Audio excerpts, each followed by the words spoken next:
Good evening. I'm Chris Brown, and I have the privilege of serving as the John and Adrienne Mars Director of the Smithsonian's National Air and Space Museum.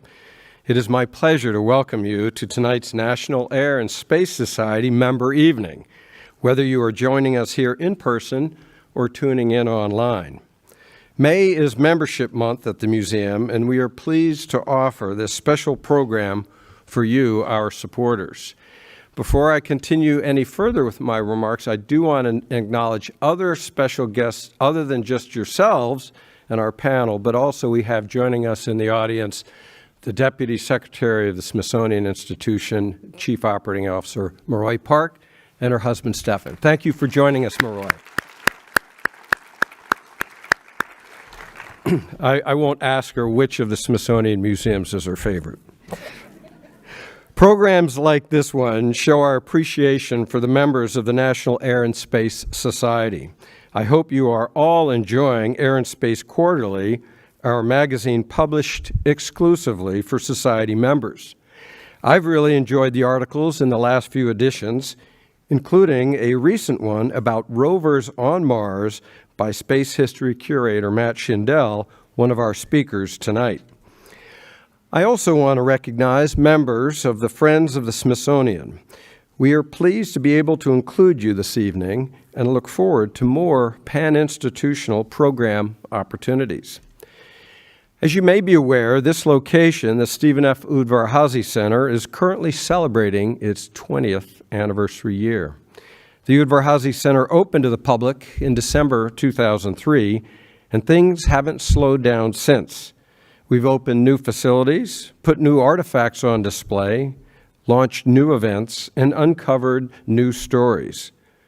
Over 24 million visitors have passed through these doors, and we are grateful to each of them and each of you for your support. I'm excited to think of how the next 20 years will further improve this national treasure. If you haven't looked around the center lately, I hope you'll come back soon to explore the new artifacts put on display. Examples include the iconic aircraft firefighting vehicle from Reagan National Airport that responded to the Pentagon on 9/11, the prototype of the Mars helicopter Ingenuity, and just today we put on display an artifact from a galaxy far, far away. It's a Boeing CV-2 cargo air vehicle that was mounted with a body shell to look like an X-wing starfighter from Star Wars. It was flown as part of the opening celebrations for Walt Disney World Resort's Star Wars-themed Galaxy's Edge. It was the first remotely controlled, large electric vertical takeoff and landing aircraft to be flown in support of a commercial operation in the United States. We put it on display this week because apparently tomorrow is Star Wars Day. May the 4th be with you. But staying in the present, today is also a big day in the aerospace world. National Space Day always takes place the first Friday in May, and we are so pleased to welcome author Andy Weir here for our National Space Day event. Andy is an author and self-described space nerd who has written a number of novels related to spaceflight, including his most recent, Project Hail Mary, which was a finalist for the 2022 Hugo Award for Best Novel.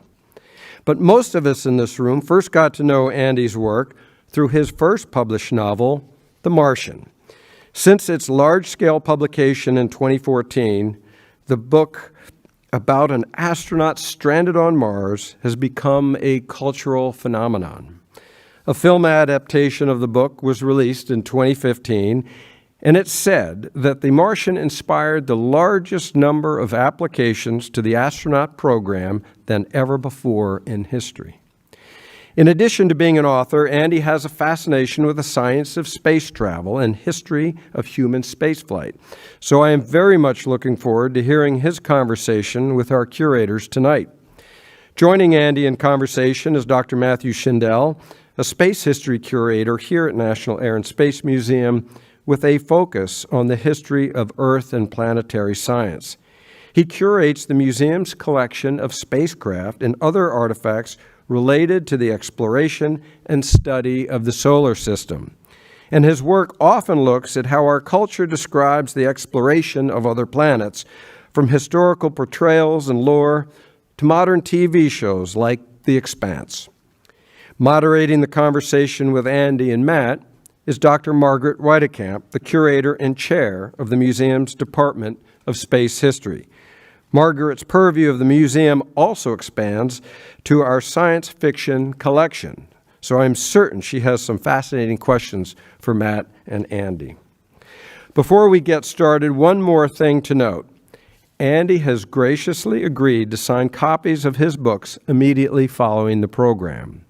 The museum store has copies. I suspect they've sold out by now, but hopefully they'll have some more for those of you that may not have purchased them. And he will be available immediately following to sign copies of The Martian, Project Hail Mary, and Artemis. And so as we wrap up the program, the best thing to do is to head up the stairs and out and meet Andy there and not try to storm the stage, as some of us might otherwise want to do. With all that, I would like to now welcome Andy, Matt, and Margaret.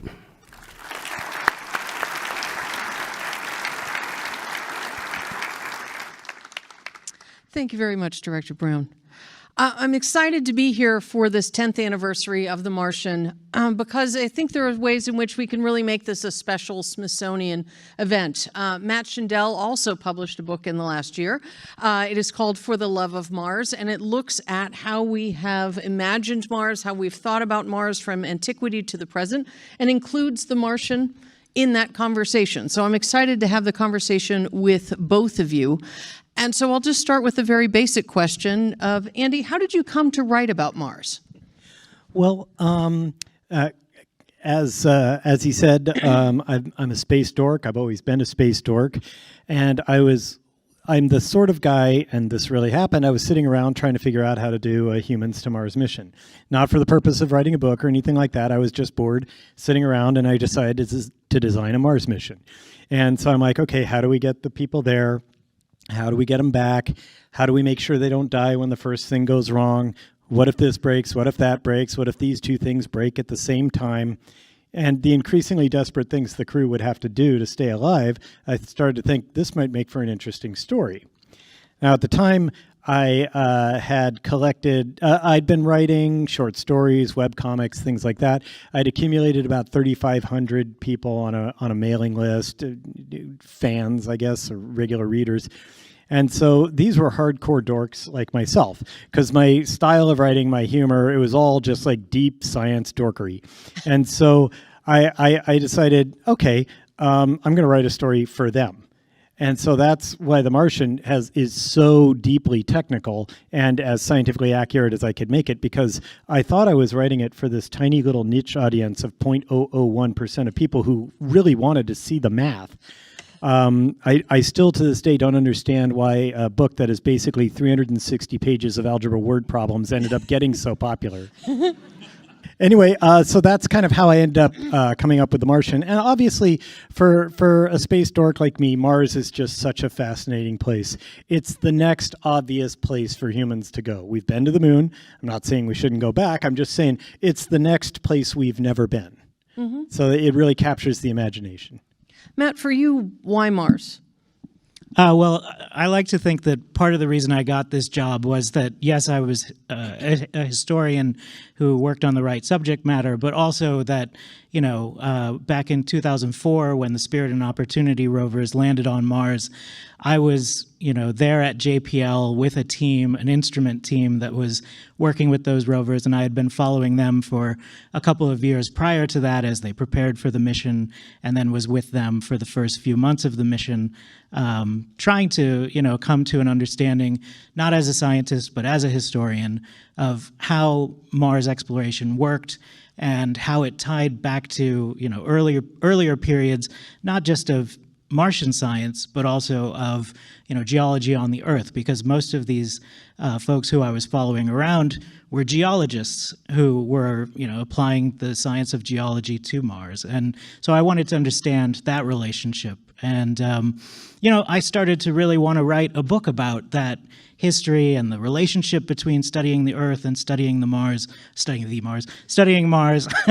back then in the early 2000s. But then when I got to the museum here back in 2015, and I became the curator who was responsible for those rovers, that was really what gave me the opportunity to then think about, well, what does this Mars book look like, and how's it going to make robotic exploration of Mars make sense in the context of this really long history of thinking about Mars, going back to ancient times and ancient ideas about what the planets were, why they moved the way they did, and what they actually meant, and how they participated in the lives of people on Earth. So that's what my book ended up being, was, each chapter focuses on a different period in time, the ways people understood Mars, and then how they expressed, their beliefs and their understanding of their universe through stories of either Mars interacting with their lives or their own fantasy trips to Mars in which they could make Mars visible, something they could experience. So both of you have really dug into the kind of reality of the science, the physics, the geology, what actually needs to happen. Talk to me a little bit about that relationship, why that accuracy is so important for the fiction, for your understanding of the history. Andy, I understand that one of our producers made me aware that Neil deGrasse Tyson has a new video out that came out a couple weeks ago, and he gives The Martian an A for your accuracy. But not S. He had the tiers, and it's S tier is the highest tier. Oh. I got a mere A tier. Oh, okay. So now he mentioned that you guys have had conversations. It's true, but now he's dead to me because...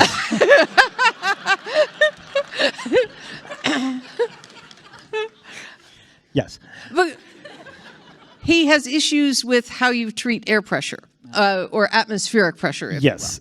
So it's very fair, and this is a sad truth of The Martian is that the most scientifically inaccurate thing in The Martian is right there in the first scene.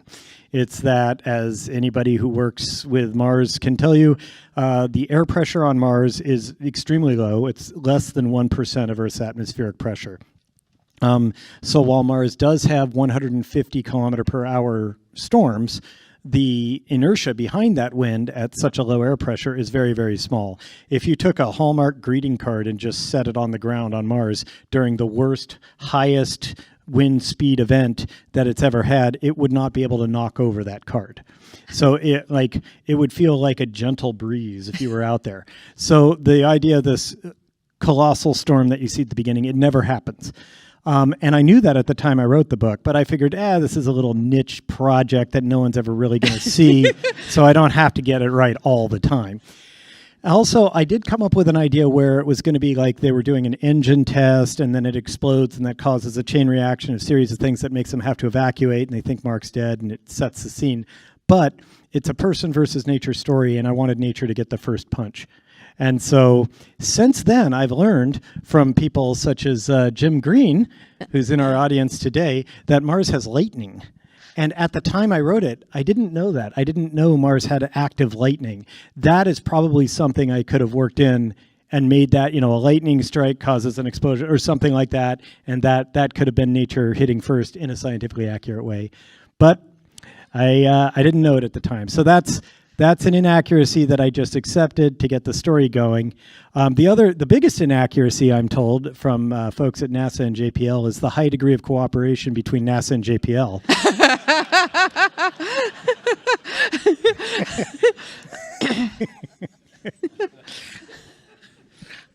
Well, and we talked a little bit this afternoon about it would be unlikely that such an exercise would be done almost primarily by the United States, that's not necessarily how that kind of a project is going to happen necessarily. Right. I mean, when I'm writing fiction, it's fiction, and it's not necessarily what I believe is going to happen in the future. And I shamelessly evoked the feel of the Apollo era with the Ares program. I made it basically like an Apollo for Mars.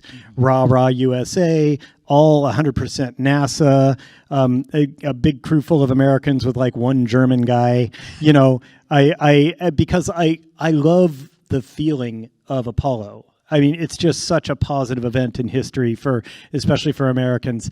And I wanted to capture that. But in reality, I think the first time we put humans on Mars, it's going to be a large multinational effort. It's going to be lots of flags involved. I think it's going to be lots of countries involved. Who knows where mission control for it is going to be? It could be literally anywhere in the world. And so I think it's going to be like that. It's going to be much more complicated, like International Space Station.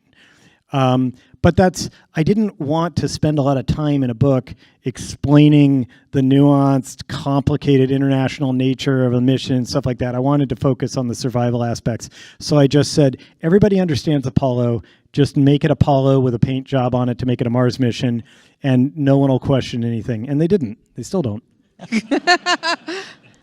Why are people so excited about Mars? I mean, when we saw the landers landing, there were people in the streets in Times Square cheering and following along online, watching the entry, descent, to landing team cheer that all the way to the ground. Why do you think that fascinates us so much?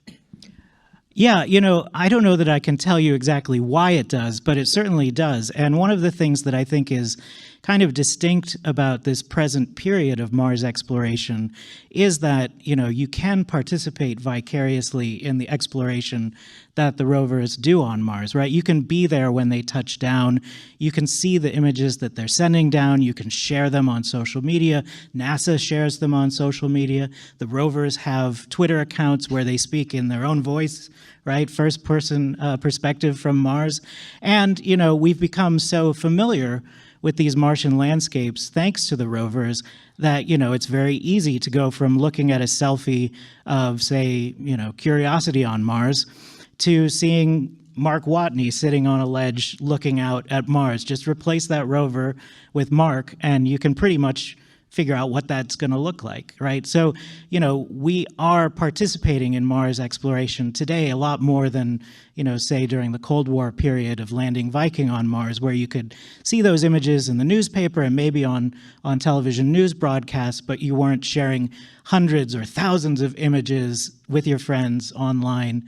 And, that's where, in the last chapter of my book, I talk about this period, and I bring in Andy's book, but I also bring in shows like The Expanse, where we can see that familiar territory of Mars transformed by long-term human habitation. I also bring in comics like XKCD, where, folks, are imagining what the significance, what the meaning of Mars exploration is in terms of how the rover's activities on Mars, taking pictures, sharing them, reflect our own lives on Earth, taking pictures of our, family and sharing them online, or taking pictures of the most interesting thing we've eaten this week and sharing it online, right? The rover is doing almost the same thing, and we're participating with it in the same way that we participate with our friends on social media. So I think that's at least how we engage with rover science. It might not be why it's so popular, but it's definitely how we end up being able to participate in it. Except the pictures the rovers take have scientific value, and the picture of your idiot friend's dinner from last night doesn't. Like, hey, remember back in the 80s when you used to go over to your friend's house and they'd bring out a photo book of all the dinners they'd eaten? No? Yeah, me neither.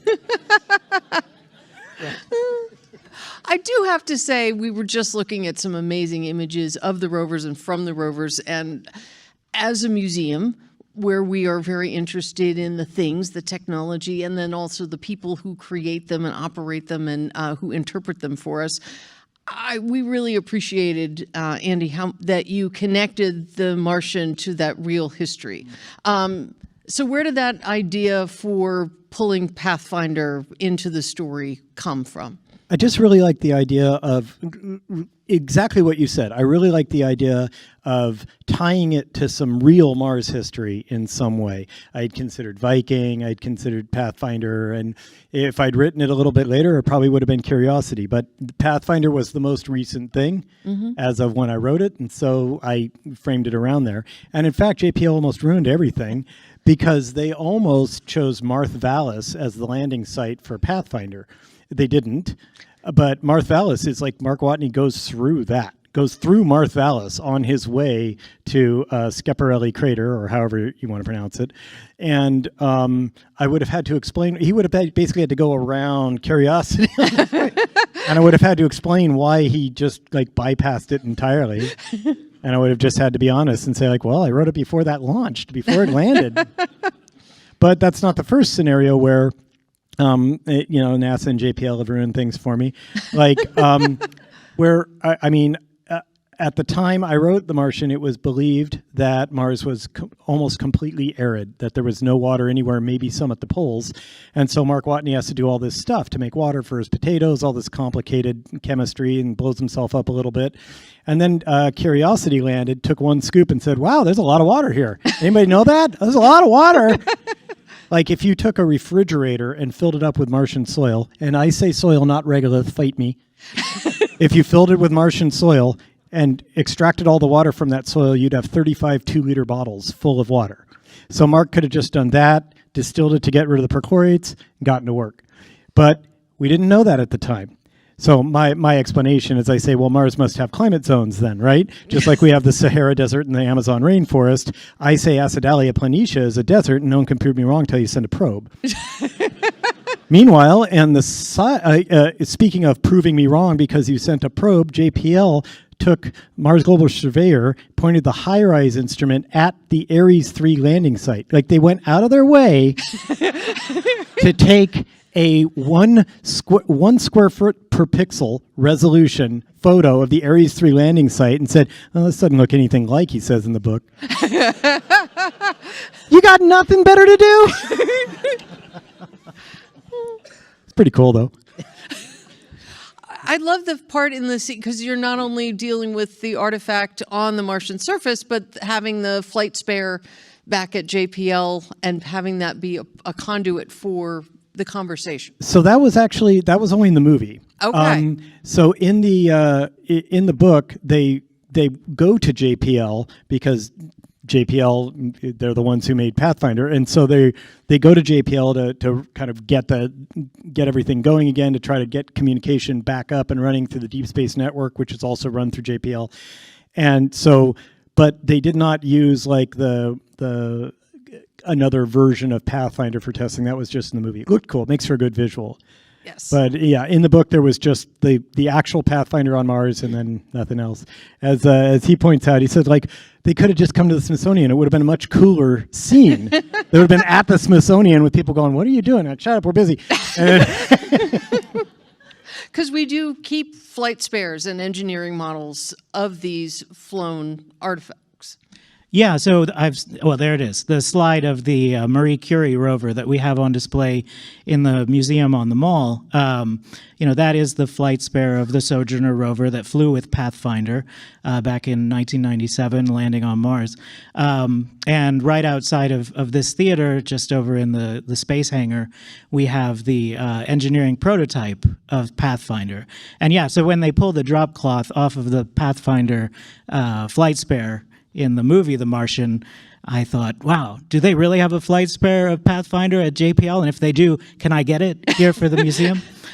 Because those things are really of historic value, even though they didn't fly, especially with Mars exploration, because you're operating these vehicles, whether they're rovers or just landers, on Mars, and you can't do anything to fix problems once they've gotten to Mars, and you have to troubleshoot things continuously throughout the mission. You need a version of that thing back on Earth that you can use for those moments. So, for example, the proof test model that we have of Viking that will be going back on display in our Milestones of Flight gallery, that was used during the Viking mission to solve problems as they happened on the ground on Mars. And that Marie Curie Sojourner flight spare that you saw, along with the testbed version that we have of the Spirit and Opportunity rovers, were both used throughout those missions as well to, continually test things that they wanted to do on the surface of Mars that they weren't sure would solve the problems, and wanted to make sure they would solve the problems they were having before making those spacecraft do those things. So those are great examples of how our collection represents not just things that look like the things that went to space, but things that really served a critical role during those missions, whether that's during the development of the spacecraft, as in the case of engineering prototype, or during the operation of the mission, like with the flight spare and the testbed version. I just want to add that, almost nobody in the audience will understand this, because you have to be like a software engineer, like a seasoned veteran software engineer, which I did for 25 years. But thanks to the those flight spare, sorry, what do you call it? The something spare, the one they use. You've just been the name of it. Which one? There's the flight spare. There was the testbed version. The testbed. Thanks to the testbed version, the Pathfinder team was able to identify and solve a type of bug in software called a priority inversion bug, which I can tell you as an engineer is one of the most miserable things to discover and to even identify. It's like being a doctor and your patient comes in and it turns out he has leprosy. It's extremely rare, extraordinarily hard to diagnose, and then kind of difficult to fix too. And these engineers managed to spot that as what was going on a showstopper bug that was causing, I think, Sojourner or maybe the whole Pathfinder to just reboot. And that is really amazing. It would take me the rest of this talk to explain what a priority inversion bug is, but That's okay. We're good. We trust you. It's really impressive that they were able to do that, and they owe the test bed models. If it weren't for the test bed models, they might never have been able to do that. Matt, and we all are very proud of you. People often talk about we have models of these spacecraft. They're like, no, they're spacecraft. They're just not flown.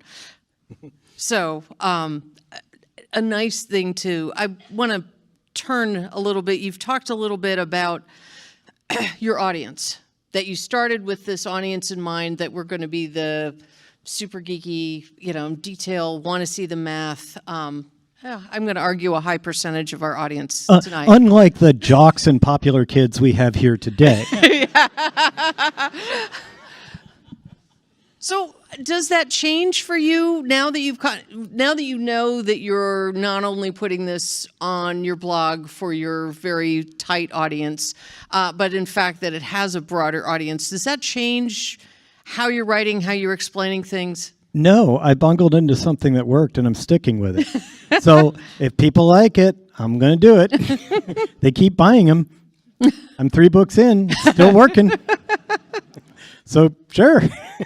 I really honestly thought after The Martian came out and it was all successful and the movie came out and everything, I thought that the market would get then flooded with hard sci-fi books, which I was loving. That I was hoping, because it's my favorite subgenre of sci-fi. I love hard sci-fi.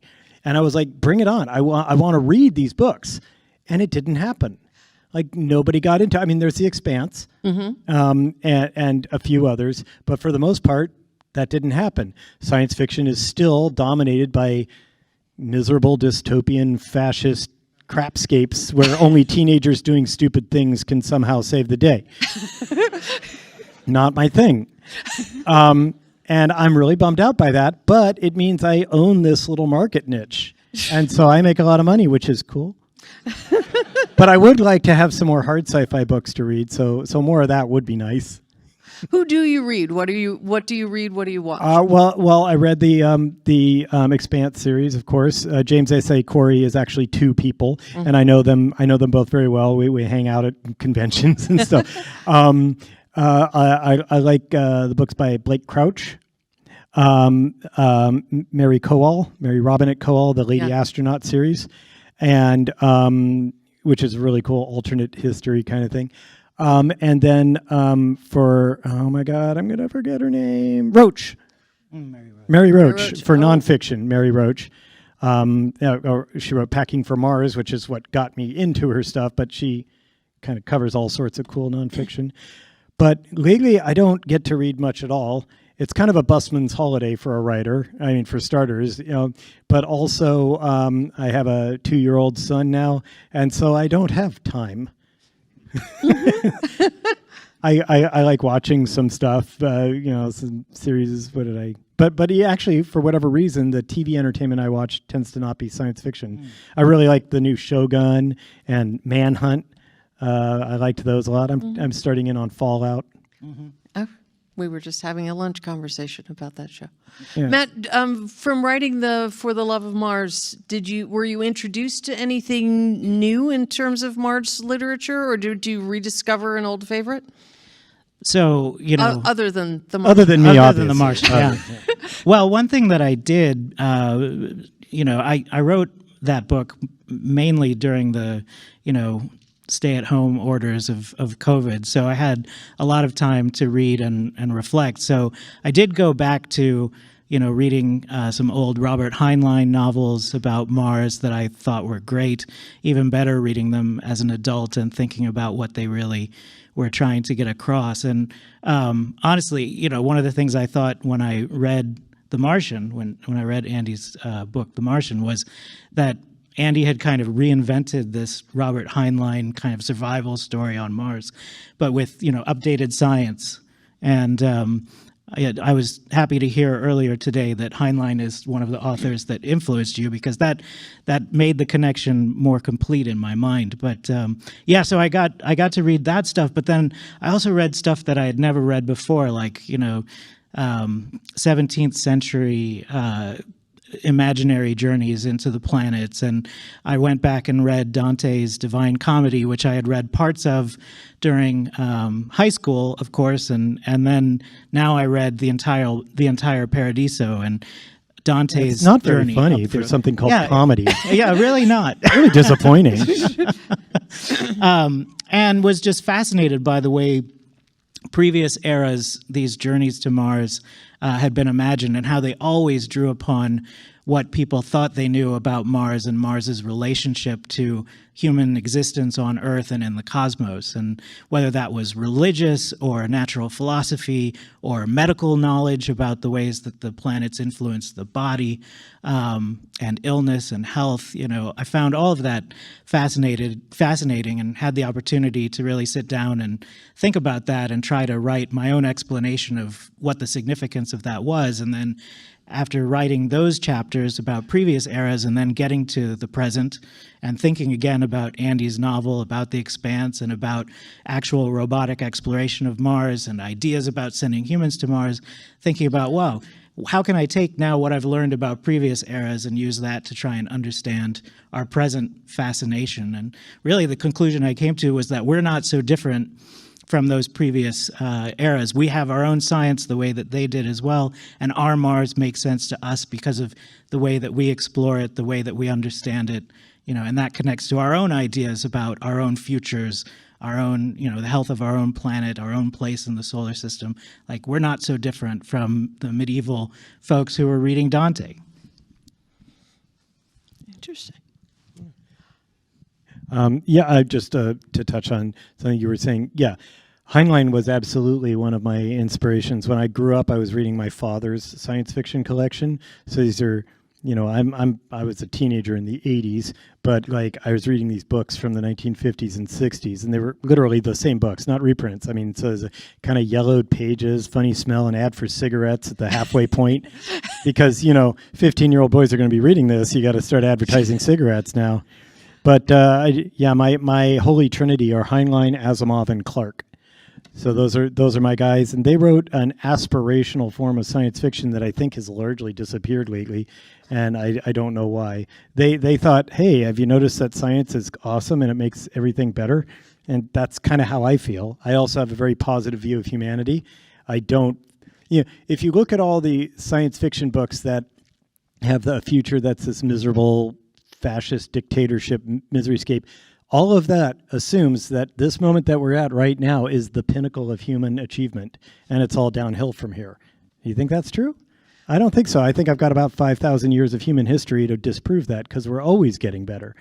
It's a rocky road, but it trends upward, kind of like the Dow. And so I just don't see any reason to believe that it wouldn't keep getting better. I also want to make the caveat that I like early Heinlein, not when he's a perv. Later on, he gets weird. Indeed. He gets weird. I like the early stuff. Even as a teenage boy, I was like, wow. I mean, no. So that optimistic can-do attitude comes across very much in the Mark Watney character. We've talked a little bit about kind of the science of what you were, how that started with imagining a human mission. Talk to me a little bit, and us, please, about how Just you. No, just me. We're going to cut the mics. How did you create that character, and why do you think he has that kind of appeal that, as the director mentioned, literally influence people to read the book, watch the movie, and decide, I would like to join the astronaut corps? Well, for starters, I wanted the story to focus on the problem solving. I didn't want it to be a deep emotional dive into the effects of loneliness and stress on a person. So I just wrote all that off as saying, like, Mark Watney is not a normal person. He's not just some guy off the street. He's an astronaut who was chosen to go on a Mars mission. So he is like cream of the crop. Like, he may not seem like it. He has a casual attitude, but he was selected above presumably tens of thousands of other potential people to be a member of this mission. So I could hand wave all that stuff away. But the reality is I just wanted to focus on the problem solving. Mark Watney's personality is just me. It's very straightforward. It's just me. I mean, this was a self-insertion fantasy from day one. And Mark Watney is all of the aspects of my personality that I personally like, and none of the bad stuff. He doesn't have any of my neuroses, my flaws, my ugly side. He doesn't have any of that. He's just got the things that I like about myself, and all of those things are magnified. So I'm kind of smart. He's really smart. I'm kind of funny. He's really funny. I'm like really, I have a bunch of anxieties and phobias and stuff like that. He doesn't have any of that problem. No. He's the idealized version of me. And so that's what his personality is based on. In one way or another, people really liked him, which is funny because he has no depth. Like, you read the book, no one would accuse The Martian of being literature, right? You read the book, Mark Watney is the same at the end of the book as he is at the beginning. He has undergone no change whatsoever. He did not become a better person for his experience. He didn't really have any flaws to start with. All you know about him by the time you finish reading the book is he's a guy who didn't want to die. And that can be applied to most, not all, but most people. And so there's really no character depth at all. I think because it is an intensely story-driven book. It's not a character-driven book. So Mark is just a guy that I think most people would like to have a beer with. You know, he's funny, he's casual, he's amiable, I guess. He's a likable guy. He's like, it seems almost like your mechanic got stranded and you root for him immediately, because in a person versus nature story, nobody roots for nature, right? Nobody's like, you know what? I hope that shipwrecked guy dies.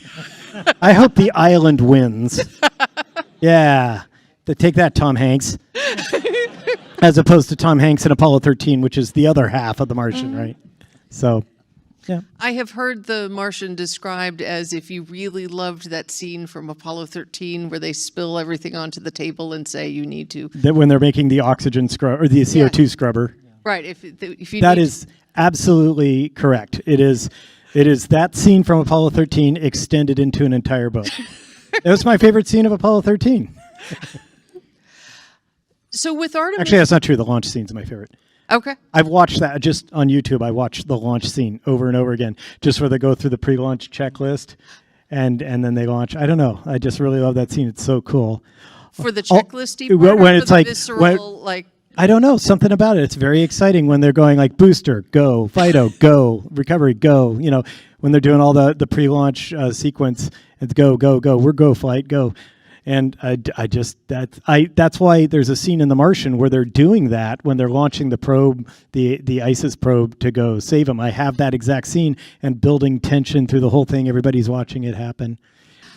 So when Matt and I were talking about putting this together, he brought forward a really good point that you've covered in many ways some of the reasons we go to space across your 3 books, right? So for The Martian, we've got this adventure story of, man versus nature, as we've talked about. With Artemis, you're talking about a space colony, and we're seeing a little bit more of the corruption or Well, it's also the commercial drive. commercial drive to go to That's space. the idea behind Artemis. And then with Project Hail Mary, the sense of, we go into space in order to save humanity.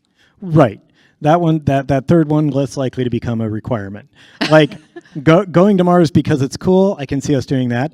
Building a tourist destination on the moon right next to the Apollo 11 landing site. I think that's going to happen eventually. Having to go to another star to save Earth from an extraterrestrial bacteria that's having an algae bloom on the sun, less likely. Thank goodness. No, we just heard that Project Hail Mary is going to be made into a movie. Can you talk Yes. to us a little bit about what it's like when your thing that you've created, the story that you've held close to you, goes out into the world and is recreated by other creative people? It's awesome. I highly recommend it. Yeah, it's amazing, and it's also, you've got to kind of let go. It's in the hands of other people. But I've always been I was a software engineer for 25 years. You never really feel complete ownership over your product when you're working on it as an engineer. You feel like, I'm working on this, then I'm going to hand it over to the users, and that's the end of it.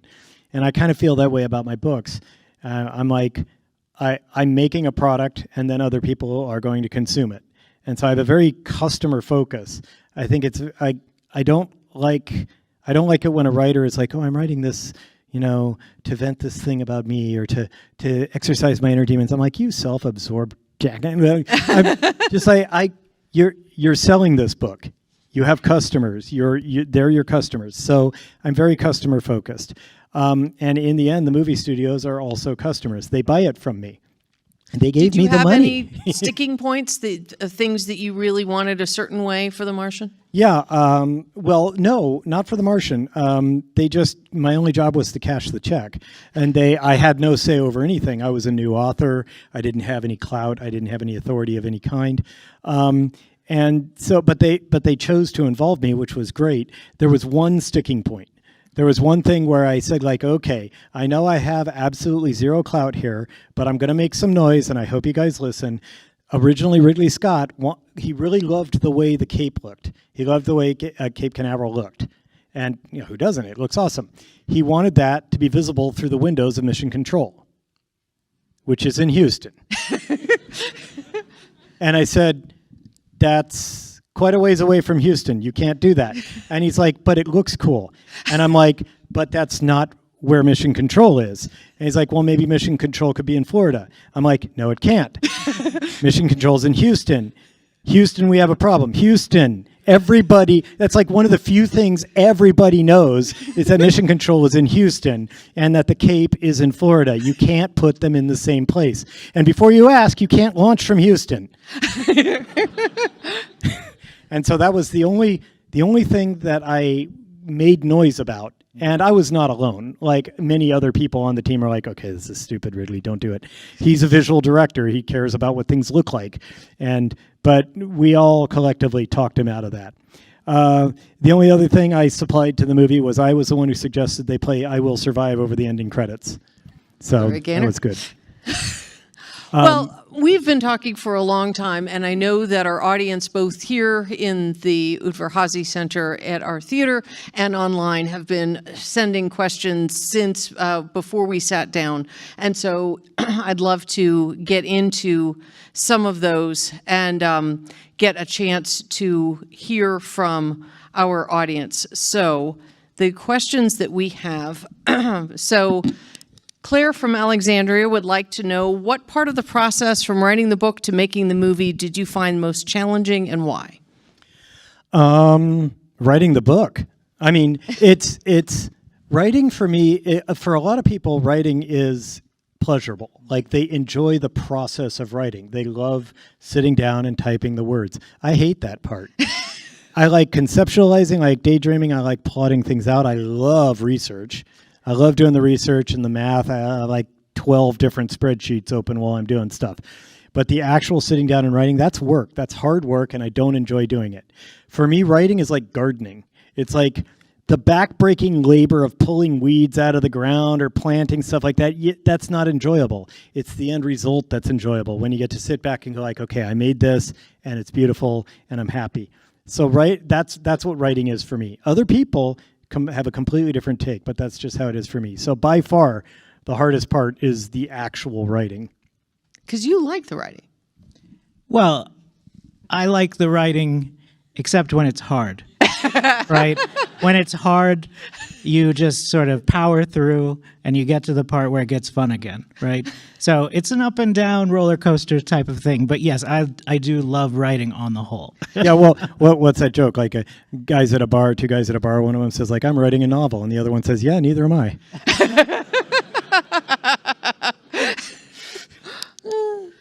Or give a man a book, you entertain him for a night. Teach a man to write, you give him crippling self-doubt for life. So let's see. Jim from Vienna is asking, how do you see artificial intelligence playing into potential trips for Mars or elsewhere? Both of us could, either one of us could answer. I don't see it in the near term being used for anything more than maybe like some navigational aid for a rover moving around. I know we, as if I was involved, we, humanity, have some pretty sophisticated algorithms that the rovers use to figure out how to get from point A to point B without needing to have their hand held the whole time. Maybe AI could play a part in that, but I can't see NASA or JPL handing control of a $5 billion probe over to some neural network they don't even fully understand. I don't see that happening. Yeah, from what I understand from talking to some of the engineers at NASA and JPL, and I know we've got some real space scientists in the house too, so they can correct me if I'm wrong. But what I've heard is that, the rovers that we have now, these incredibly sophisticated Curiosity and Perseverance rovers that are the best we've built so far, in terms of their actual intelligence and autonomy, they're about as intelligent as an ant, right? They can avoid hazards, but mostly they rely on commands that have been sent up to them by mission control to tell them where to go and what to do. They don't really make any decisions on their own except, hey, that might be a cliff, maybe I should stop. Why is Mark Watney a botanist rather than an engineer or any other kind of profession that character could have been? Because the central plot point was that he was going to have to grow crops to survive. And so I retroactively made him a botanist. You can do these things when you're a writer. Well, one question I have for you is that I think you did something very clever with that and with the other members of the crew, which is at some point you must have decided, well, in order for Mark to survive, he has to actually have two areas of expertise. So I defined all of them as having two areas. Yes. So when did that happen in the story writing process? Pretty early. I decided it seemed unlikely that they would have a guy who's a botanist and nothing else on a Mars mission. So I'm like, okay, he's a mechanical engineer and a botanist. He's basically the fix-it man and the botanist. And so although it didn't come up much in the story, every single crew person had a basically spaceship/crew function and a science function.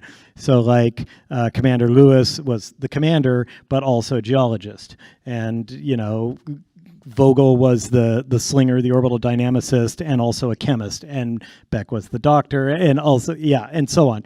So they all had a science role and a mission role. I thought that made sense. We've talked a little bit about how much has been learned about Mars or just how things have changed. If you were rewriting the book 10 years on, if there was going to be a new version of this, are there things that you would change? Yeah, I would. I'd change things to update it to our current knowledge of Mars. I would, I would change the scene where Mark Watney has to get all that water. Like it's a cool scene, but it's no longer scientifically accurate. And so I would just have him instead acquire water and distill it and do all that stuff. I'd correct all the minor errors that people have sent me. Like said, oh, here's some minor, like a minor math error here, a little miscalculation there. I'd fix all those. And I think I would have lightning be what causes the initial problem. I'd figure out a sequence of events where a lightning strike starts the whole problem. I'd basically make I'd make an attempt to remove all this, as many scientific inaccuracies as possible. Very good. I'll ask both of you. Levi from Virginia is asking, now that commercial space travel is an option, and I think we have a couple of commercial astronauts in our audience tonight, do you have any interest in doing that and going into space? Would you take a seat on, say, a suborbital mission, or would you want to go all the way to Mars? So my answer to that is I'm not ready for that.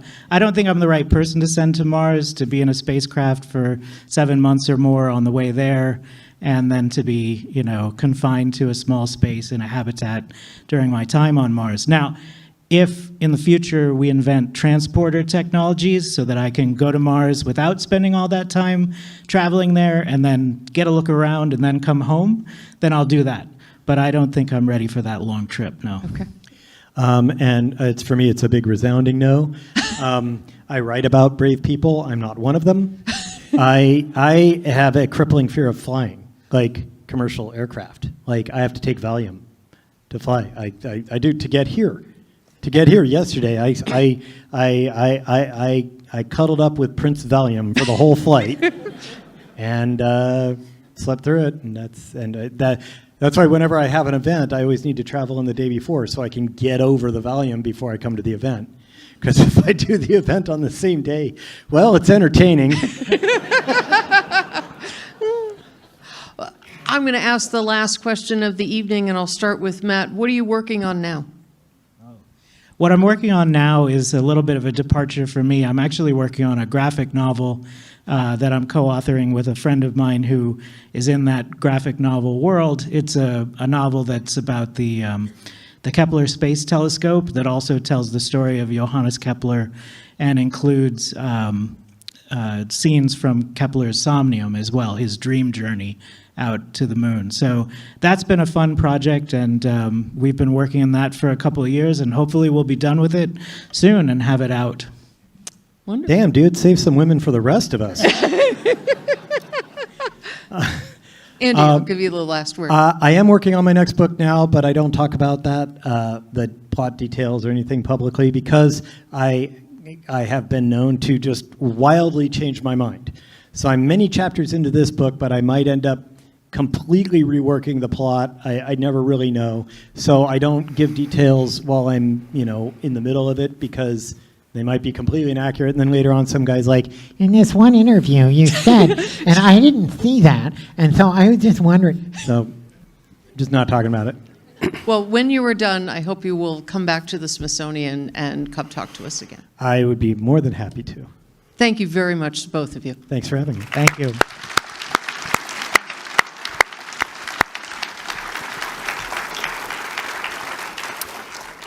Wow, I don't know about you, but I could listen for another hour to this. But I would be up against all of you because many of you want to get your books signed, and I want to make sure we leave enough time to do so. And then we need to leave enough time for Andy to get medicated for his return flight. So we won't delay any further. But in closing, I do want to thank all of you, our National Air and Space Society members, who made this evening possible. Your dedication and support for what we do and for this museum goes well beyond any donations. You are indeed champions of the stories we tell, and we thank you for that. So as mentioned before, the best way is to exit through the top, and then Andy will meet you up there for your book signing. Thank you again for your time this evening. I hope you have a wonderful evening.